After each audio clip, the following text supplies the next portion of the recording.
Заңды өзгерткен кореялық фильм "Лишённый голоса" деп аталады. Фильм туралы менде бірнеше видео бар, тіпті өте қаралым жинаған видеоларым бұл жайлы. Дегенмен де "Ютубқа" мен осы фильм туралы толық обзор түсіріп жатқаным соған дайындық кезінде мына ақпаратты көріп қалып бөліскім келіп отыр. Если что, "Ютубыма" тіркеліп қойсаңыздар болады. Ол жерде дорамаларды, фильмдерді осылай толығырақ айтуға, спойлерге толы қылып айтып жатамын. Сондықтан тіркеліп кетсеңіздер болады. Дәл осы фильм шыққанша, мысалы, ПТФ-дан зорлық көргендер, әсіресе мылқау балалар, мүгедектер, ПТФ-дан зорлық көрсе, бірақ уақыт өтіп кетсе, жарамдылық мерзімі болады. Содан өтіп кетсе болды, олар жазадан сытылып шығатын.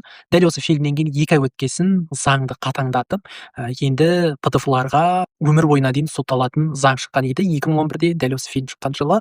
Мінекей біз кейде ойлаймыз ғой, киноны көреміз де болды сонымен ұмытып кетіп жатамыз. Дегенмен де мынау заңды өзгертетін, кейде тіпті қоғамды өзгертетін дәл осындай фильмдер болып жатыр. Көпшілігі көрген шығар. Ең ауыр фильмдердің бірі